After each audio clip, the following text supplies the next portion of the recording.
Le journal Yasmine Adoko.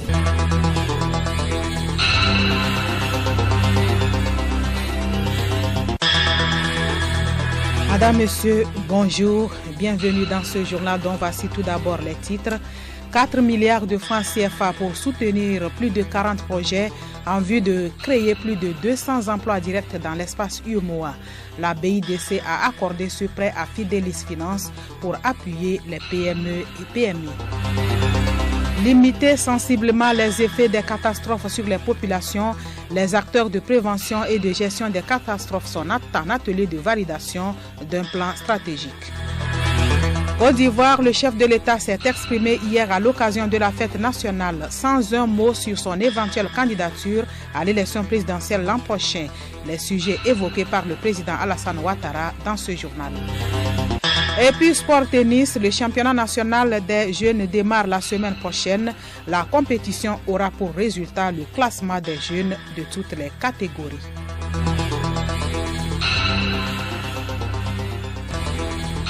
radiolomé.tg. D'abord, cette information qui nous vient du siège de l'Assemblée nationale où les députés étudient en ce moment même 2 projets de loi en vue de leur adoption. Le premier projet de loi est relatif à la sécurité intérieure et a pour objet de doter l'État d'instruments nécessaires pour faire face à des menaces sécuritaires nouvelles, notamment la multiplication des foyers terroristes et la criminalité transfrontalière. Le deuxième projet de loi porte sur la modification de la loi numéro 2011-010 du 16 mai 2011 fixant les conditions d'exercice de la liberté de réunion et des manifestations pacifiques publiques. La modification devra permettre de clarifier certaines dispositions de la loi du 16 mai interprétées de façon équivoque dans leur application selon qu'on soit administration ou organisateur des manifestations. Nous y reviendrons dans l'édition de 19h.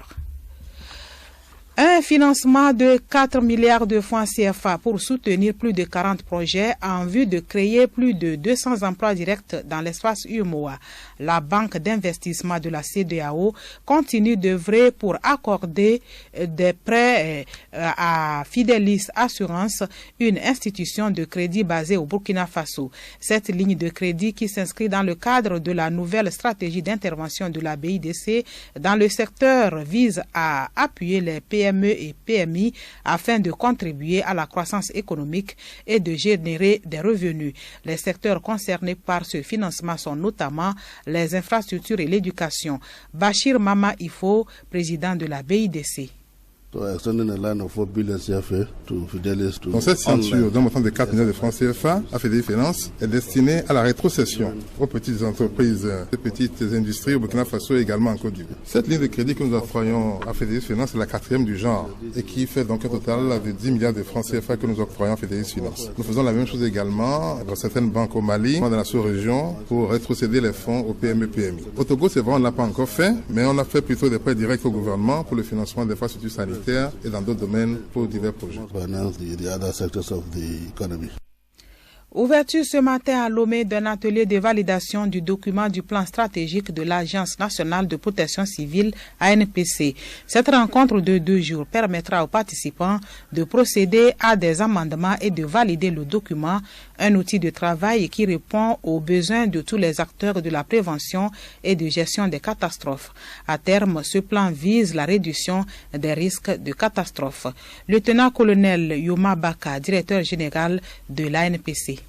Fixé sur 2 axes. Un, c'est donner les orientations à l'Agence nationale de la protection civile sur les 5 années qui vont suivre. Et 2, fixer les modalités de mobilisation de ressources auprès des partenaires techniques et financiers. Étant une structure de coordination, il est important d'inviter tous les acteurs de la plateforme de réduction des risques de catastrophe, tous nos partenaires, pour pouvoir donner leur avis sur ce que ce document-là va contenir. La mission principale de la NPC, c'est coordonner toutes les interventions en matière de gestion des catastrophes et en son sein, elle regroupe aussi la plateforme de réduction des risques de catastrophes. Tout ce qui est structure qui intervient dans la gestion des catastrophes travaille en collaboration avec la NPC.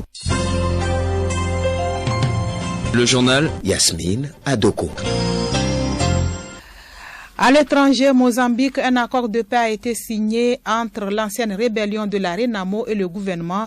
C'est la troisième tentative de conclure une paix durable entre les deux rivaux. Il intervient à quelques mois d'élections générales prévues en octobre prochain. La Renamo, devenue le principal parti d'opposition dans les années 90, avait repris les armes en 2013 pour réclamer un meilleur partage du pouvoir. Après Hiroshima, Tokyo appelle à signer le traité contre l'arme atomique. La ville a commémoré le 114e anniversaire du premier bombardement atomique de l'histoire le 6 août 1945. Le maire d'Hiroshima sait que la mémoire du bombardement atomique s'efface même dans sa ville. Et lors d'une cérémonie tenue dans le parc de paix à l'épicentre de l'explosion atomique, en présence du premier ministre Shinzo Abe, le maire d'Hiroshima a rappelé au chef du gouvernement japonais que le premier pays atomisé du monde n'a toujours pas signé le premier traité de l'ONU d'interdiction des armes nucléaires. Afghanistan, un attentat a secoué ce matin la capitale Kaboul. Un véhicule rempli d'explosifs a explosé à l'entrée du commissariat de police dans l'ouest de la capitale. Le dernier bilan fait état d'au moins 95 blessés. L'attentat a été revendiqué par les talibans. Je le disais en titre, la Côte d'Ivoire est en fête ce mercredi 7 août. Le pays célèbre le 59e anniversaire de son indépendance. Les festivités et le défilé militaire ont lieu ce matin dans la commune de Treichville à Abidjan. À la veille de cet événement, le président Alassane Ouattara s'est exprimé sur tous les sujets qui animent le pays et c'est dans un entretien avec un journaliste. Den Machi. Oui, devant le journaliste Bourou Aka Pascal, le président Alassane Ouattara a fait un bilan de 8 ans de gouvernance, le développement économique sans précédent, la croissance à plus de 7% des infrastructures ou encore l'accès à l'eau et à l'électricité dans les petites communes et les villages.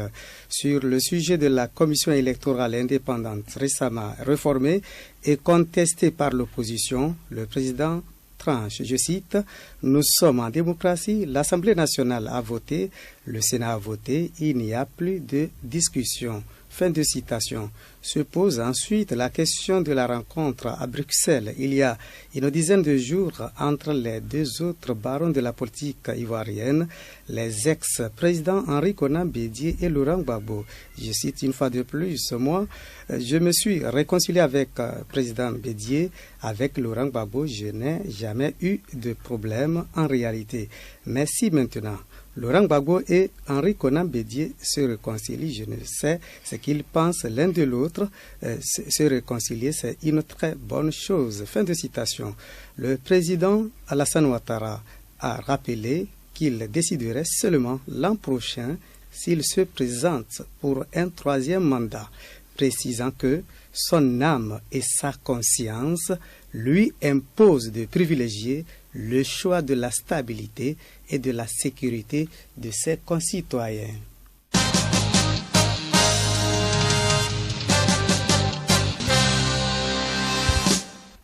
Magazine Santé Plus, la communauté internationale a célébré le 28 juillet dernier la journée mondiale de lutte contre les hépatites. L'OMS appelle les pays à investir dans l'élimination de ces fléaux. Au Togo, le gouvernement et plusieurs structures privées mènent des actions pour dépister et traiter ces maladies virales. Le Centre Nouvelle Formule de Santé offre à l'occasion un dépistage gratuit à la population. Des précisions avec Alice Berthe Barandao. Selon les estimations de l'OMS, environ 325 millions de personnes sont infectées d'un type d'hépatite dans le monde. 80% de ces personnes ne sont ni informées, ni dépistées, ni traitées. Cette situation cause environ 5% de décès. L'OMS appelle donc tous les pays à investir dans leur lutte. Parlons des hépatites virales. 5 virus infectent le foie A, B, C, D et E. Les plus récurrentes sont le B et C, dont le B fait en Afrique de l'Ouest 8%, alors qu'au Togo, il y a des poches qui montent jusqu'à 30%. Mathieu Kouanou-Tobossi du Centre Nouvelle Formule de Santé, NFS, offre à l'occasion un dépistage gratuit à la population. Voir les incidences galopantes que nous avons pour les hépatites B sur le territoire. Nous sommes au Togo à 20% pour l'hépatite B, contre 8% pour l'Afrique de l'Ouest. En 2016, on était à 12%. Et rapidement, en 2018, on est passé à 20%. Malgré tous les efforts qui sont en train d'être faits par des structures, par l'État et tous ceux qui peuvent intervenir, on est passé de 12% à 20% rapidement en quelques années. Donc c'est inquiétant. Il a fallu qu'on participe à la lutte d'une autre manière pour pouvoir réduire cette avancée terrifiante-là, surtout dans les zones septentrionales où on a des poches de 30 à 35%. Lorsqu'on quitte Sokodé, Dapaon, Kara, 5AC, sur tout l'axe-là, on a des poches très élevées et la population n'est pas informée. Comment est-ce qu'on attrape cette maladie-là? Le mal continue pas à faire des ravages. Alors, dites-nous, quelles sont les opportunités qu'offre votre structure? Les hépatites tuent et le seul moyen de prévention contre l'hépatite B, c'est le dépistage puis la vaccination lorsque le test est négatif. Le seul et meilleur moyen. Pour l'hépatite C, il n'y a pas de vaccin, malheureusement. Donc tout le monde est exposé du 1er janvier au 31 décembre. Donc faisons attention et évitons les moyens par lesquels on prend l'hépatite C, et le seul moyen c'est le sang et ses dérivés. Donc évitons de manipuler le sang d'autrui et puis nous serons à l'abri pour l'hépatite C. Mais au moins pour B qui a le vaccin, faites-vous dépister gratuitement et maintenant demandez le vaccin et vous pourrez maintenant être sûr que vous ne serez pas sur les chemins de ce vilain germe qui fait des ravages. Oui, la prestation se déroulera du 29 juillet, donc du lundi passé jusqu'au 31 août. Du 29 juillet au 31 août, tous les jours du lundi au vendredi de 9h à 18h, lundi au vendredi 9h à 18h, samedi de 9h à midi. Et je vous le rappelle, c'est gratuit. Alors, le lieu, c'est première rue à droite, après la station d'essence du feu rouge Todman, sur le boulevard de la Caral, donc après la station d'essence du feu rouge Todman, ou simplement la rue en face de la société Forever Living. C'est une terre battue, vous allez voir un grand garage auto sous un grand arbre. Vous dépassez le garage auto, première villa blanche à droite. Allons nous faire dépister pour nous éviter les hépatites. À mercredi prochain.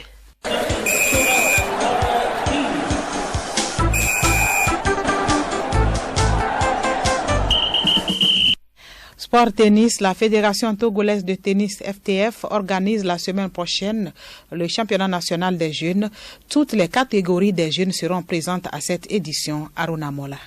La compétition concerne les cadets, les minimes, les benjamins et poussins de tout le territoire national. Ce championnat démarre mardi prochain sur les installations de la FTT au stade Omnisport de Lomé et celle du tennis du club de l'AAT. Les matchs des tournois se disputeront en non-stop de 9h à 17h. Une ambiance de fête marquera les cours de tennis à Lomé lors de ces compétitions qui vont permettre de classer les jeunes joueurs de toutes les catégories.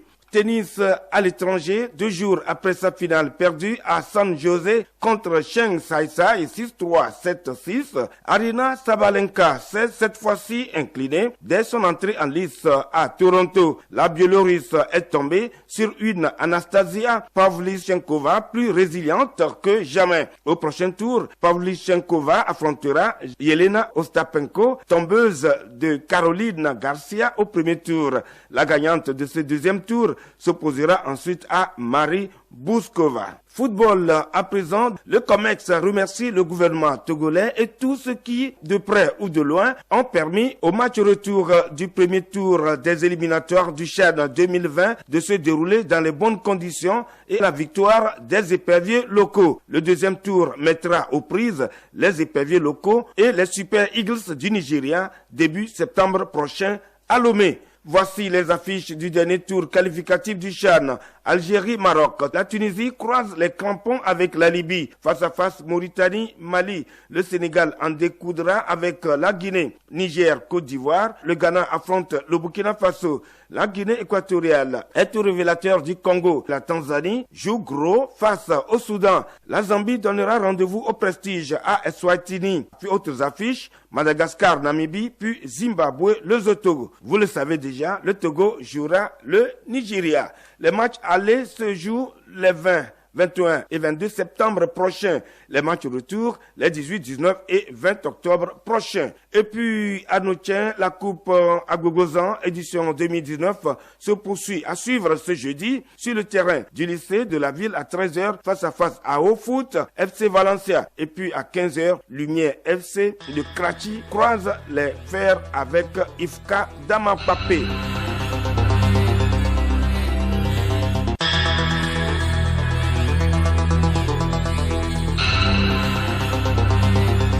C'est la fin de cette édition. Merci de l'avoir suivi. Avant de vous quitter, retenez que l'Assemblée nationale examine ce mercredi 2 projets de loi.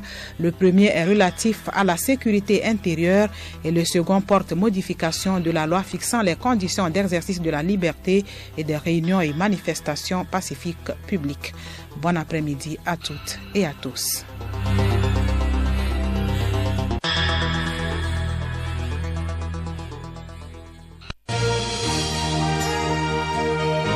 Radio Lomé, boîte postale 434, email radiolomé@radiolomé.tg. radiolomé.tg